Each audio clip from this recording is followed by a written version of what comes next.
Forget boring ads. Nando's flipped the script. They didn't just push chicken, they pushed conversation. Cheeky, irreverent, fearless. Most brands try to polish their image. Nando's did the opposite. They let South Africans laugh at themselves, and in doing that, they made the ads feel less like marketing and more like a mirror we all wanted to look into.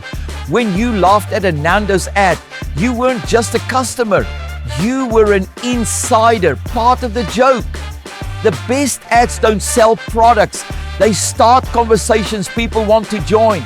And that's how Nando's didn't just end up on the menu, they became part of the culture. Follow up level for more stories of how brands start conversations, not just campaigns.